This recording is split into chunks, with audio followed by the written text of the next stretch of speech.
to stand among this community and among those who have won, and much respect to you guys. I am so proud and so glad for you. Like, I'm excited. I'm gonna come and get me a salad, poke bowl. I'm so excited, so excited. So I want to talk to you today. I'm gonna just kind of look away from my notes because they kind of hold me up, but I have a heart for community. Thank you.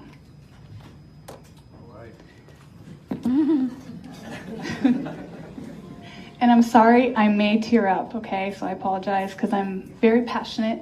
I love community. I have since I was a little kid.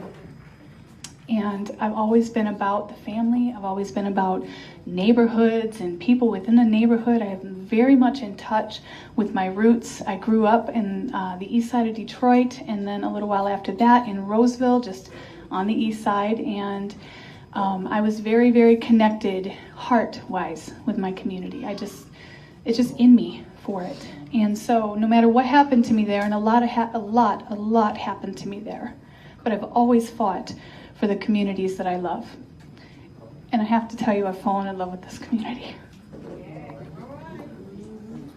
The idea of community began to break down, I noticed when I was a kid.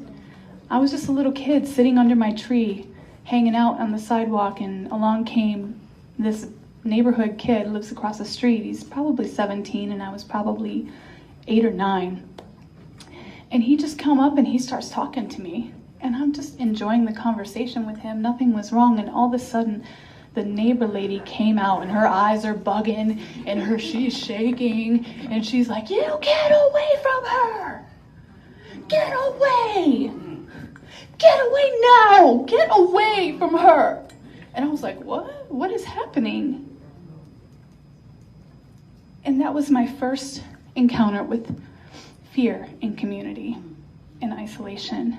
Whatever happened to that woman, whatever happened to maybe to one of her kids, whatever, her fear set that, like, community is bad, you know?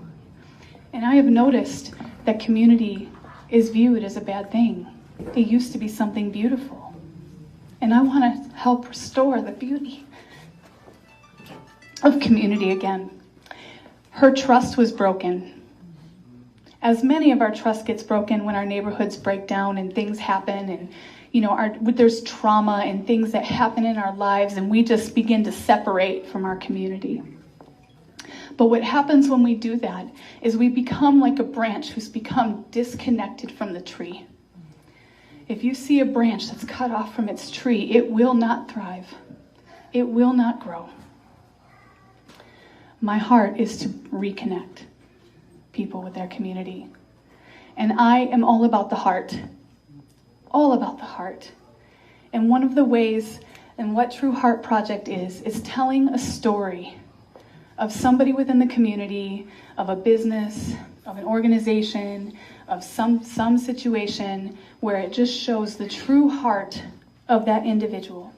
Maybe people that have negative perceptions. Maybe it's somebody who's just out of prison. Maybe it's somebody who is viewed as scum. Maybe it's somebody, maybe it's a business that maybe looks shady, but you don't see the true heart of that individual and what their heart's desire has been for their community.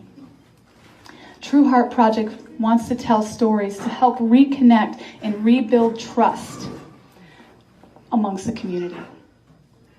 You see, I was reading in the book of Nehemiah today, and Nehemiah, if you know that book, was a man who brought together many people in one common thing to build the strength of their community, which was the wall surrounding Jerusalem.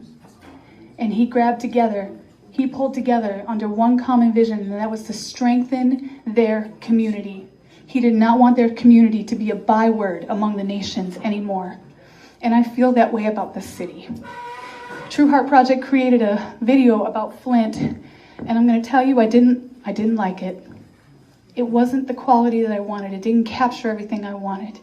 But I knew the timing-wise it had to be released. And that thing went viral. It went viral. It was hundreds and hundreds of shares and thousands and thousands and thousands of views. People want to know what's good. They need it. We need to connect to our community. And so True Heart Project is releasing videos on social media and photos and telling stories of different people and different organizations because we want to rebuild trust. And we want to challenge ignorance and negative perception.